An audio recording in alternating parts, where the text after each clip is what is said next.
Well, good afternoon, everybody, and welcome to the first set of breakout sessions. We're very pleased to have Margy Waller back with us. Some of you may recall her from Homecoming number 1, before Homecoming number 4, which is where we are now. And just real quick before she gets started, want to remind everybody to keep yourself muted until Q&A, and we'll bring you out at that point. If you want to rename yourself, feel free to do so. You can also turn on captioning. We have closed captions as part of this session, and you can feel free to use your reactions in the Zoom as well. I am going to hand it over to Ms. Waller to take over from here. Enjoy. Great, thank you. Now, hey everyone, I see a big crowd here. It's good to have you all here today. And I'm not sure where you all are, but I was just saying to Sarah that I miss being able to drive from Cincinnati to Indiana for this conference, which I've done a couple of times, as Sarah said. It's a beautiful time of year to do that. So I'm glad to be here, but a little bit sorry that I'm not there in person. Let me see if I can share my screen with you.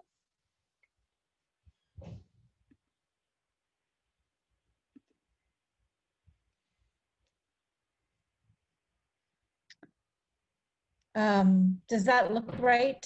On my screen, it looks a little funny, but if it looks okay to you, I'll keep going. Yeah, okay. I'm going to talk a little bit about something that's related to what Randy talked about in his keynote. Randy and I often are at conferences together, and I am going to share with you some research that an organization I work with, Topos Partnership, has done a couple of different research projects, one for ArtsWave in Cincinnati, which has now been picked up and used by people all over the country, which is kind of a general how to talk about the arts in ways that build broad public support for the arts and for funding of the arts. And a second, more recent piece of research, which confirmed the findings from ArtsWave and then took a closer look at some issues around arts and health, which are particularly topical for these days, that we did for Americans for the Arts with the support of the Kresge Foundation more recently. And, you know, oftentimes what I'm asked to think about is, you know, what are the words that we can use to build broad public support for the arts, to build public understanding of the value the arts bring to our places, and to build support both in terms of going, but also financial support, volunteers supporting, and just a general sense of understanding that the arts add something of real value to our communities that we should share responsibility for. So what are the words to get us there? Now, the reason I'm presenting today is because that research is valuable, but it's even more interesting to think about today as we're struggling through the pandemic and all of the issues around racial injustice that are generating so much attention and protests, as well as our election. This is a moment when it provides kind of a special both challenge and an opportunity to us as people who work in the arts and advocate for the arts, because this is a moment when we can share the value that the arts bring to our places and kind of build understanding in a moment when we're able to do some really special things. So sometimes we see, and I have seen this in a few different places around the country recently, where the argument is made simply that the arts and artists are essential to our city. And I will tell you that that is not the way that most people think about the arts. We may, because we're in this community and we think about them as essential, and we may in a one-on-one conversation be able to bring somebody else to that understanding. But for most people, the arts are something other people do, something that is kind of a value that that you have to add to your plate when you have money and time to do that. But it's not thought of as kind of an essential. So when we make that case, when we say it's essential, a lot of people are going to be, even if they don't say it out loud, they're going to be wondering to themselves, what does that mean? We're also hearing a lot of, and again, I have heard this in my own city and in other places, where there's a case being made that the arts organizations and artists deserve our sympathy because they're really suffering right now. And again, I think given the amount of suffering, the amount of challenge that's being faced by people and organizations and businesses everywhere, a reaction when you single out the arts in that way is likely to be kind of people wondering what makes them special. You know, why would that be different? So what do people think about when we mention the word arts? This is from our research. What we know is that a reaction is, if we just use the word arts, is that they don't know what we're talking about. So they don't know the category. They don't, like we might have kind of a file that we carry around in our head that says the arts are galleries and museums and ballet and dance and theater and symphonies and bands and festivals. Like we could go around this room that we're sharing today and come up with a list, and we would have a lot of overlap between us. For most people, it's not like that. And can tell you, when we were doing the research, we were watching some focus groups, and the facilitator was from out of town, and her way of because the people who were coming to these focus groups didn't know the topic, right? And so her way of introducing it was to kind of say, I'm not from here, what should I do in your city? And listen to what they offered. And when she would say, well, what about the arts? They literally would lean back in their seats to kind of separate themselves from the conversation, because they didn't know how to answer her, because they weren't sure what the category was. And that's true for a lot of people. There are things that we can do about that, but moving on, the other ways that people think about the arts is that it's something other people do, namely old white people do. It's something that happens in those fancy temples in the center of the city. It's something you have to get dressed up to do. And right now, they may also be thinking, this is not something I can do, or really anybody can do very much, because we can't go anywhere and we don't have money to spend. And we are all feeling challenged at the moment. So how do we get around these kind of barriers that are natural ways that people think about this issue? First of all, if we describe what we're talking about, we can use the word art, no problem. You're going to use the word art and arts, but you can say it in a way that describes it and just gives people a sense of the category. So you can say the arts are galleries, our theaters, our dance companies, or the arts are festivals, our community art centers, and our opera. So you might be able to use a couple of examples. It's useful to give examples that kind of broaden the perspective, so they're not all in one category, and give people a sense that these are things that happen in their neighborhoods as well as in those special buildings that they know about downtown. We can also offer for people what we learned from research people really value about the arts. We know that people already believe, we don't have to persuade them of this, that the arts and artists connect us. I heard Randy talking about that a little bit earlier. People hunger for things that bring the community together, that help people get to know each other, and they already believe that the arts do that for us. And so they value that. They actually are hungry for it. It's just not what we call their default way of thinking about this topic. It's not the natural first thing that they tend to think about, which is why we have to say it that way to help them see it that way. The other thing that people really value about the arts is related to this economic piece. It's not a dollars and cents argument. So, when we use dollars and cents arguments, because the arts for most people are kind of a lower category, they tend to, in their mind, they dispute the numerical argument that we might make. Say, for example, you get a $6 back for every dollar you put in. They may not say it, but what they're thinking is, I wonder if that's really true. Or I bet it's better for hospitals, or, you know, like they'll start processing it in their head, and that's just not a natural way for them to think about it. Doesn't mean that we can't help them see the economic value. We can, and that's usually done by painting the picture, describing how the arts can change a place. For example, when a new dance school opens up in a neighborhood block, how that can change things, because maybe the parents need a place to hang out while their kids are taking classes, and then the coffee shop next door starts doing even better, and then the apartments above the coffee shop get rented. So if you can describe it in that way, then that helps people see the economic picture without having to think about dollars and cents that are more challenging for them. The other thing that we learned in the more recent research is that people really value the intersection of arts and health. They already know that the arts are good for their health. Typically, they think about it in terms of their mental health, and they can tell you their stories all day long about, you know, their own experience of people they knew, and so on.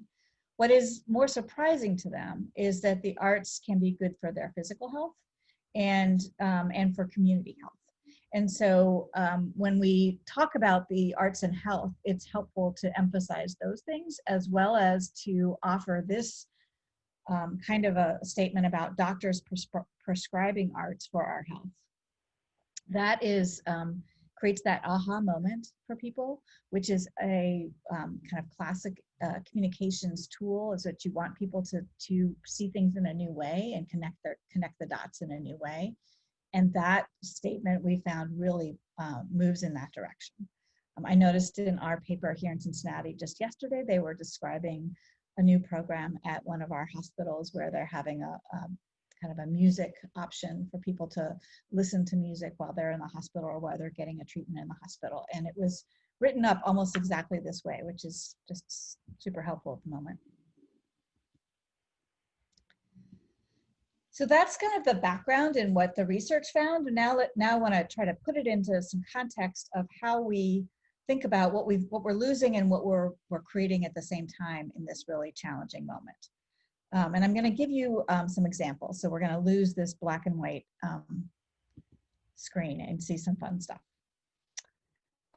This series of photos is about a project that was created by a local artist, a photographer, who at the beginning of the shutdown and quarantine, she was obviously, all of her work kind of disappeared. So she was feeling sort of lonely and disconnected, and she decided that she wanted to create a project for her neighbors. And they asked neighbors to create these creatures and put them on their porches or their lawns, which they called scare coronas. So like a scarecrow to scare away the coronavirus. And people in this neighborhood started creating these creatures and putting them on their lawns and their porches.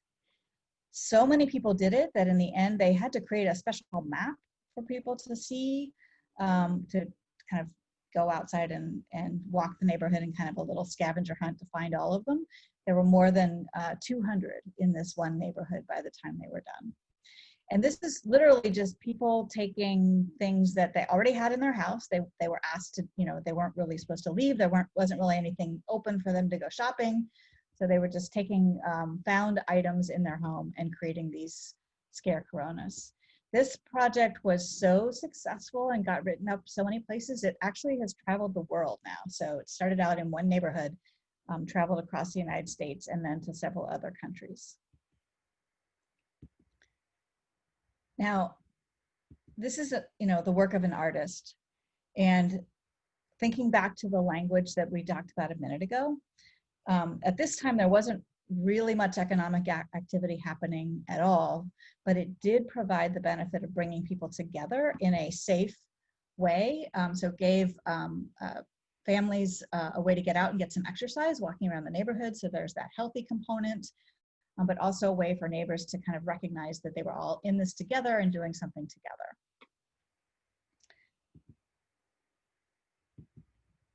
This is the same photographer who put together this initiative where she asked people to dress up in ways that reflected how they were feeling about the coronavirus.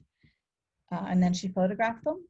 And now these photographs are being shared in places where I think there's an outdoor gallery that is showing these beautiful photographs that reflect how people are feeling. And again, this is a way to help people feel like they're in something together, but also a way for people to express their own feelings and feel healthier themselves, all contributing to a healthier overall community.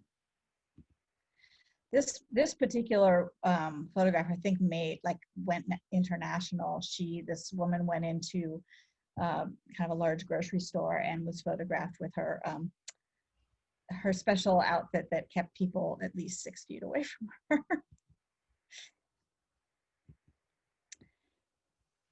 This was an initiative of a program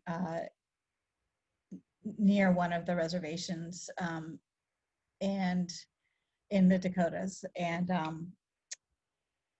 it's the Cheyenne River youth program. And they asked the young people who are in their program to create art that would reflect how they were feeling about the virus and how their kind of their ancestors and their spiritual understanding was reflected in what was going on in the moment. This one I particularly like. This, I think, I can't remember which one was the winner now. It was a contest and did have a winner. But here the virus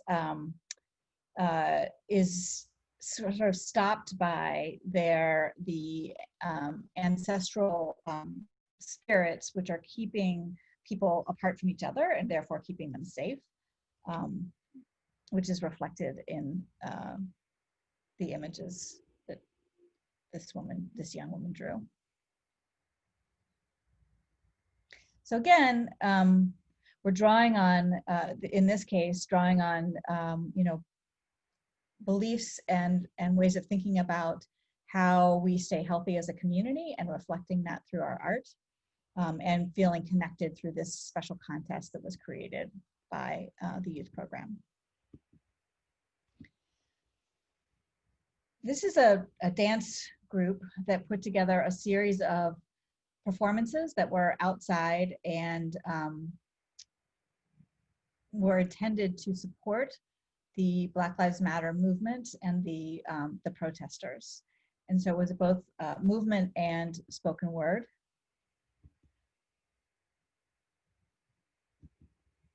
Again, you can imagine how you might talk about something like this, both in terms of the healthy aspect, but the way that it brought people together. So we're kind of moving through the last 6 months in this presentation a little bit. Here now, because of the protests, there are more people outside and there's more opportunity to share a performance in public spaces. This is a project that a group of people I work with designed to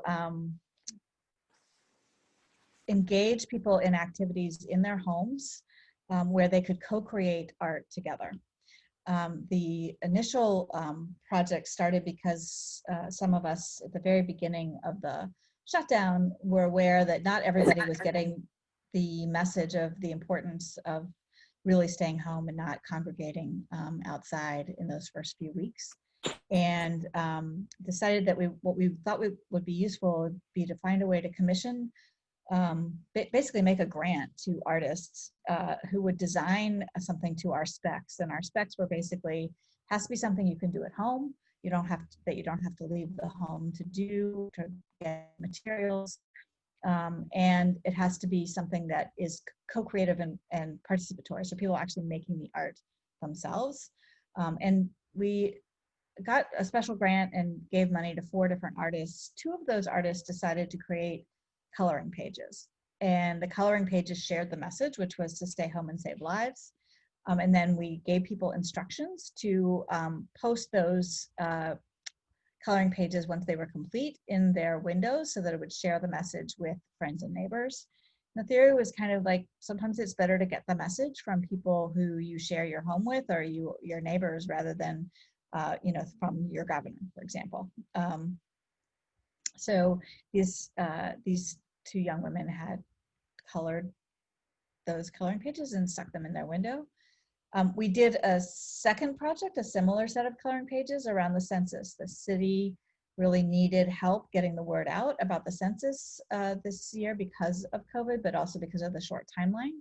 So again, we were able to commission 2 artists to create coloring pages and then put together coloring kits this time where we were able to put the crayons and glue dots, which people can use to stick the coloring pages in their windows. And in this case, the information about how to fill out the census was actually embedded into the coloring pages. So if you put it in your window, a neighbor could see the QR code or the URL, as well as adults in your household. And on the back side of each of these pages was even more information about how to complete the census.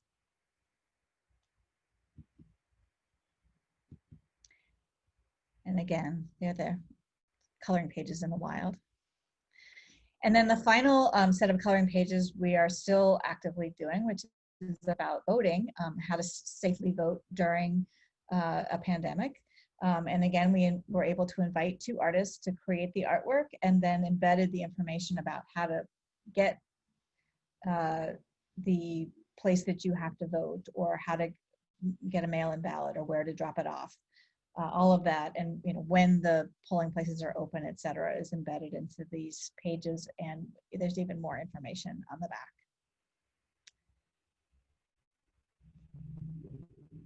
And we're distributing all of these through partners. So again, it's an interesting model for connecting people who wouldn't maybe normally work together. So artists and arts organizations working with schools and community centers and even stores that want to have these to distribute to people, some of the commercial businesses, and people are participating on their own, doing the work, this kind of the therapy of the coloring, and then sticking them in their pages, sharing the information for civic health. After George Floyd was killed, and we saw protests. These photographs are from Cincinnati. This is very dramatic.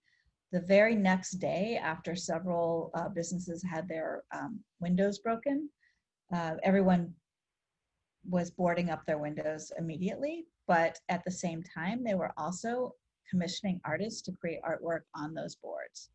So these are just a few of the examples of the artwork that was created on the boards the businesses commissioned. Every day I would take a walk and I would see some new ones.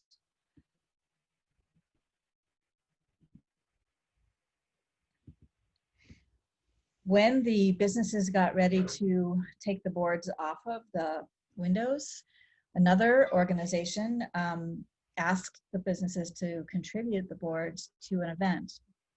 They put all of the boards together and created tables and invited the public to come join together at the tables to have a conversation about the future of equity in our city. So it filled the whole street with these boards and people discussing, having a kind of facilitated conversation about how we could change things in our community. These protests were interesting. A lot of the protesters came to this event when the protests were happening. Our city was also in the middle of a budget debate, and the protesters came to the budget hearing. So we had something I've never seen before in our city, where you really had hundreds of people showing up to give their comments on the city budget. Now, I don't know if you've been to your city budget, you probably have. Most of the time it is nonprofits showing up asking to be sure that their line item is kept. the businesses who have business needs in the budget don't actually usually often show up at those meetings. They're having private conversations with the elected officials.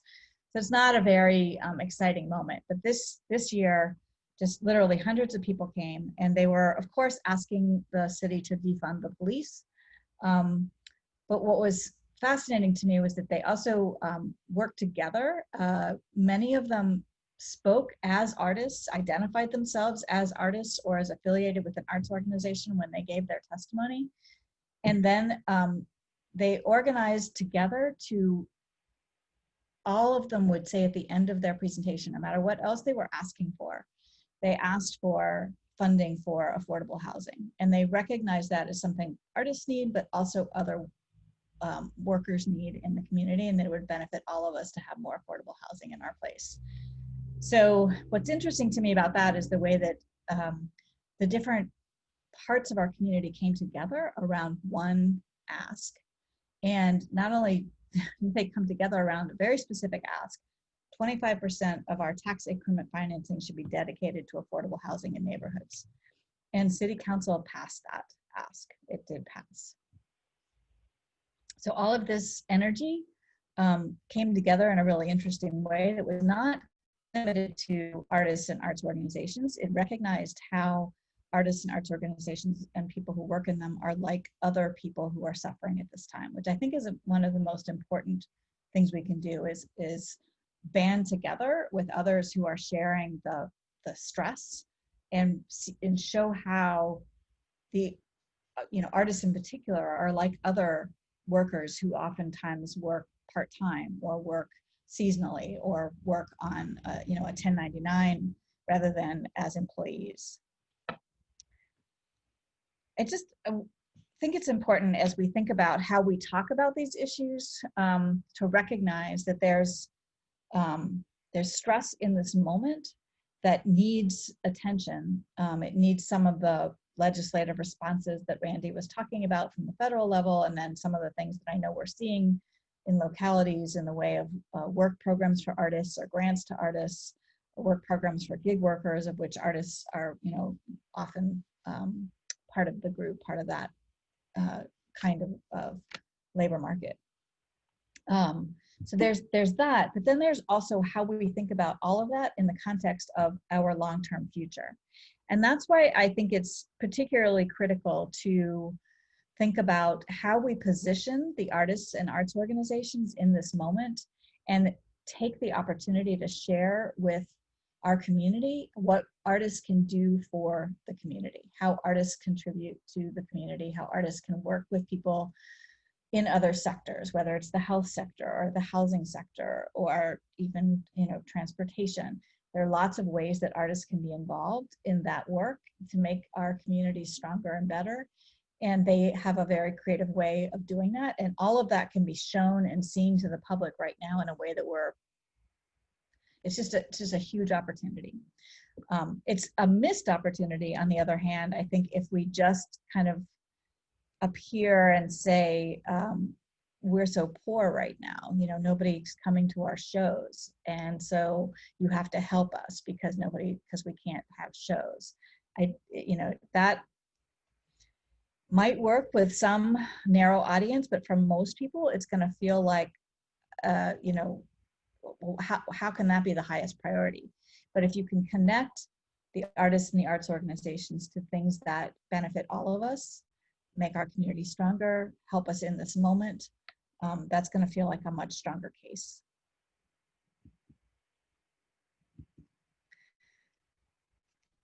One of the businesses who put up boards gave the owner, who's the artist here, Carrington Berman, she gave some thought to whether to hire an artist to put something pretty on her boards or whether she wanted to communicate this message. And in the end, she decided that this message was the important thing to share. And it was, to me, very compelling and an important artist message recognizing what's happening. So this is, if you're familiar, this is a gentrifying neighborhood, a neighborhood that used to be very poor and now is very mixed. But still there's lots of kind of stress and strain over what's happening here. And so she writes, "This is on us. For generations, we have kicked people out and Black lives have been ignored. What do you expect? Don't lock your doors tighter, open your hearts wider." So that was my, an important message for the moment, for right now. So here's a couple of links for you. Topos Partnership is the strategic communications group that I work with that did the research for ArtsWave and for Americans for the Arts on how to communicate about the benefit of arts to all of us in ways that broaden the understanding and support for the arts as an important value add in every community. The research is very readable.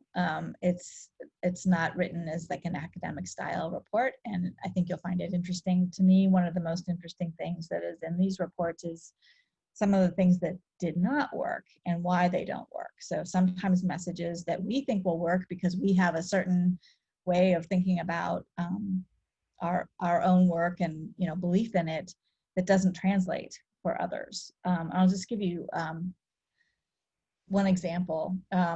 When the work was commissioned for ArtsWave, ArtsWave is a United Arts Fund, so they're raising money for the arts every year, going into workplaces and communicating the importance of the arts. And what they had done for a long time, which many of us have done, is talk about the importance of arts for education, right? For arts education, and business leaders who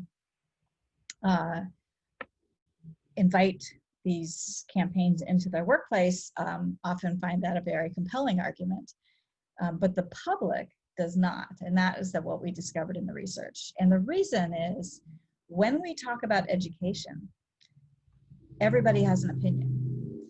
Everybody was educated. Everybody went to school. They tend to think automatically when they think of arts education, they think of arts class, but then they start thinking about their own opinion about what needs to change about education, and they get completely sidetracked into a conversation about arts education that is very hard to pull people back then into a conversation that reflects why the arts sector is important to the overall community. So they can't make that leap back from arts education to kind of, artists and arts organizations being important in having a strong community. So it's not that arts education is a bad thing to talk about. That's not it at all. It's that when you use it as a way to make the case for the arts in general and why we should have a strong private campaign or public funding for the arts, it just diverts the conversation in a way that's very hard to come back from. So those are the kinds of things that the research reports will explain, is kind of why some of the things that we think might work don't work after all. And then the other link here is to Art on the Streets, which is the organization that put together the civic health campaigns, the coloring pages, and there are a couple of other projects there that I didn't mention, but all of that information is on the Art on the Streets website. And that's my Twitter. You can always find me there. And with that, I would be happy to have a conversation about any of this, or a conversation about what you're learning as you try to find ways to talk about the value of the arts in these times. There's so much to be gained from sharing that with each other at this time. Like, we're all learning, and that's an important moment for us. So I'd love to hear from you all about what's happening in your place. I think I can. Yeah, anyone who wants to type in the chat or to unmute and turn on your video and wave to the crowd as you ask a question, please feel free.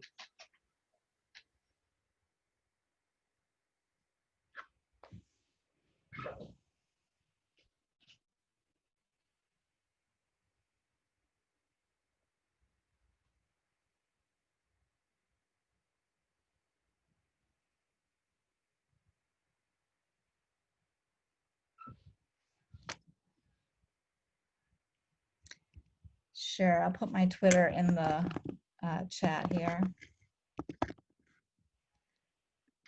And I think it's in your bio on Sked too, but we'll make sure folks get that too.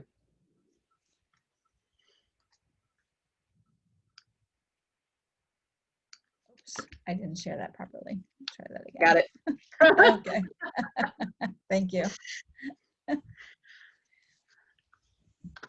Again, feel free to unmute and take some time to chat with Margy.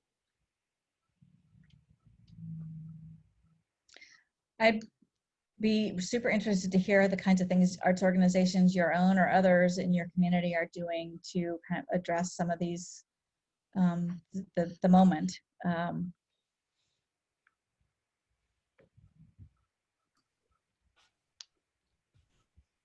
Margy, I found it very exciting to see the kinds of things that the community using artists came together and just figured out how to do.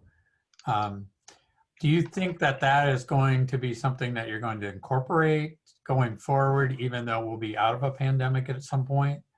So those kinds of initiatives you might have been doing before, but not in the way you were doing. So is this something that when you pivoted, you learned something new that you want to add to your kind of bag of tricks going forward? That's a great question, Mark. Thank you. I will say Art on the Streets is a small nonprofit passion project of mine. So we don't have operating money, we just do projects. And generally speaking, we've always tried to do projects that either support artists who want to create and perform in public places or who want to co-create with community. So this is kind of right in our, the kind of thing we do anyway. The challenge was trying to figure out how to do that in a moment when we were also trying to stay away from each other. But what I learned from it was when we first noticed that people were, some parts of the community were not following the stay-at-home orders. Just a few of us got on the phone together. It was very informal. And then that group grew to include artists and public health, civic health people, some of our leadership. And that group together very quickly put kind of that call to artists together and came up with the funding. And that was really interesting to me, just sort of how the community recognized a challenge and then decided that art and artists were a way to respond to it. And I think that was a lesson, not just for me, but for others as well, that I sincerely hope will be something that moves forward. Like how putting artists at the table, bringing artists to help us think creatively about facing community challenges is a real opportunity that I think it helps the public see the way that artists contribute at the same time that it actually helps us do a better job at some of these things. So that to me was a great win. Margy, following on with that, one of the things I loved was, I've been for years trying to redefine the idea of artist at the center of creative placemaking and saying the community is really the center. What Right. you just did was exactly what I've been trying to redefine. Artists are essential in there. In other words, they help build the framework and the tools and the skills that are needed. However, every one of those people was at the center, that everyone was creating. It wasn't just artists creating. So I was very excited to see a redefinition of creative placemaking. Thank you. Yeah, sure. I should say, if you haven't seen it already, on the Art on the Streets website, as well as a few other places like Art Place America, is a document that we spent, I guess, about a year, maybe a year and a half, putting together on how to think about creative placemaking, how to use it, the questions you should ask yourself as you're going through the process of working with community, bringing community and artists together. You might find it helpful if you haven't seen it already. I mean, not to you, obviously, but just as a tool for working with others. Sure. Thank you so much. Yeah. Margy, looks like you have a couple questions in the chat. I see. Okay. The question is, as we reimagine the connections with our audiences, do you have any thoughts about the restart for the future? I'm watching with great interest how arts organizations are going about this. You know, as challenging and stressful as this time is, it is really fascinating to watch arts organizations be very creative about how they connect with their sort of their family and beyond. So a couple of examples, a chamber music series put together a live stream from their home, like their the place where they usually perform. And they did it very consciously, thinking about like our audience wishes they could be here with us, and it will make them feel great and to reconnect with us in our home. And also because they put it online at live and free, they felt like they may also expand their audience beyond the several hundred people who have been coming to this series for a long time. So to me, that was not easy, I'm sure, and not probably cheap, but they found a way to do that. And those were their two goals, which was really interesting to me. I'm sure you all have seen things like this. I also, my first performance with an audience since February was the Cincinnati Ballet did an outdoor performance on our park on our riverfront. And again, it wasn't free, but it was very inexpensive. They sold out almost immediately because people were so hungry to get back to seeing something. So again, doing something in a park, distanced, is a, you know, a way to reach both sort of your family and reconnect with your family, but also, I mean, your artistic family, but also reach beyond that. All of the internet stuff has its limitations, but its upside is that you can reach people you've never been able to reach before, way beyond the usual people who show up at your place. Anna, if you have other thoughts, I'd be happy to hear them. I'm just riffing now. So Julia Moore says, communication of value is an important topic for all art, and helping people reimagine their definition of art is super important. These are all great examples. I'm not a fan of the term creative placemaking. I would love for us as a field to develop different language. So, you know, this is where my worlds collide, basically, as I do work on strategic communications research and reframing. And I also spend about half of my time in what you might call the intersection of arts and community or creative placemaking. And I will tell you, I agree that those words are difficult for lots of people. And I would really like to do the research to figure out how to communicate the concept in a way that builds broad support for it and enables all of us to be confident in the way that we're sharing the information with others, particularly others outside of the arts sector. I don't think we're there yet, although the practice is spreading. I'm 100% with you, Julia, on I wish we had better language, and I mean, because I do research in this area, I always think like I want to do the research because I know that sometimes what we think intuitively will work doesn't, and that's why the research is so important. So hopefully we'll get to do some work in that area sometime soon. Let's see, you got one from Lisa who says, you know, I'm just one person and trying to get started. How do we get started, right?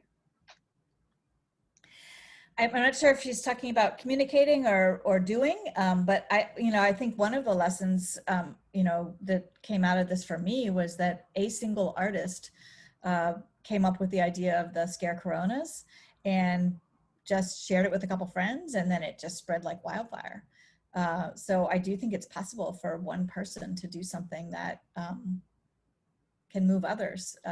And like I said, that phone conversation on a Saturday morning with a few friends who were feeling concerned blossomed into something much bigger, and then incorporated artists to kind of implement the goals. So I do think you'll probably make connections at this conference that will help you move in that direction. And David asks about the whole pivoting versus long-term systemic shifts. I've heard folks talk about these pivots that we're doing as charming but not sustainable. So I think David is picking up on that as you know, how do we balance things out? Yeah, so I don't have an exact answer for you, but I will say this is a great moment to experiment. And we don't get a lot of chances like that in life. Sarah and I were just talking about how these last 6 months have kind of forced us to do things we might not have ever had a chance to do or thought about doing or allowed ourselves to do otherwise. And to the extent that we can expand our thinking to try new things, to take risks, sure, some of them won't work and some of them won't work in the future, but they might work now. I think the key to all of that, though, is to keep in mind, and this is especially true for our communications, but our actions are communications in themselves. And what we do now can change the way that people think about the arts for the long term. And so that's a thing just to always keep in mind with what you're doing, is like, how am I contributing to where we want to be a year from now, 2 years from now, or 5 years from now, or when, 3 months from now, we're making the case for more funding, whether it's at the federal level or the local level. So just keeping that kind of front and center of like, we're doing things now because we're limited in one sense and kind of have a wide open door in another. And we should take risks that opportunity provides with the long term in mind at the same time.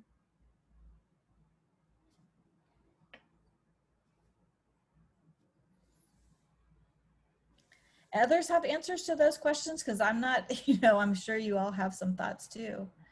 I'm happy to have it be more of a dialogue.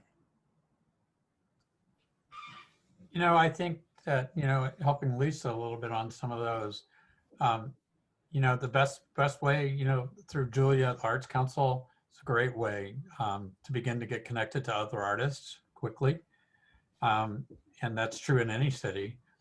Finding out who they are. And then the other is just seeing what gets published, like you had, where there's something that makes the news media, and then reaching out with an email. There's nothing wrong with making a conversation with somebody who's just created something and getting to know them and becoming friends. And so I think it grows the network by reaching out to people. You go, wow, that's really a great mural they did, or they did this.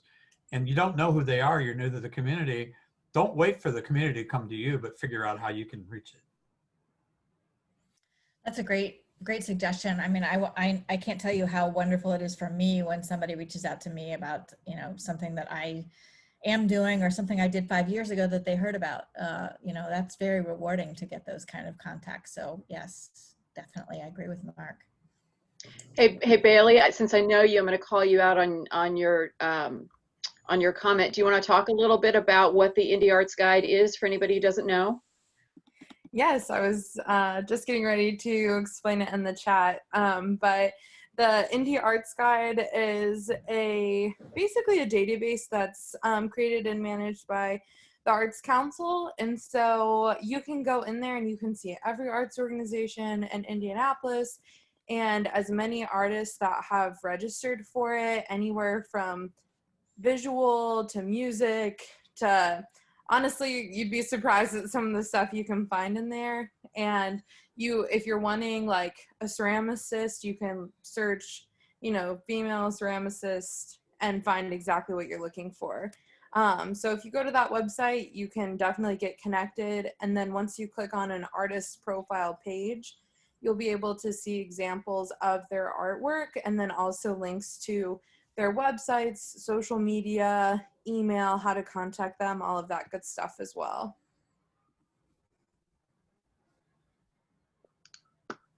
Thanks, Bailey. No problem. Margie, did you say that Anna has another comment? It looked like Anna wanted to say something. Go, jump in there.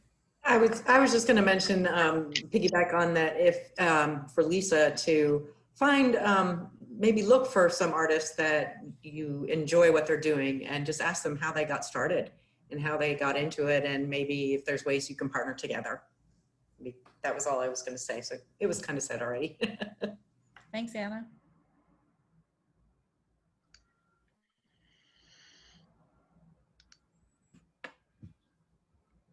Any more questions? Suggestions?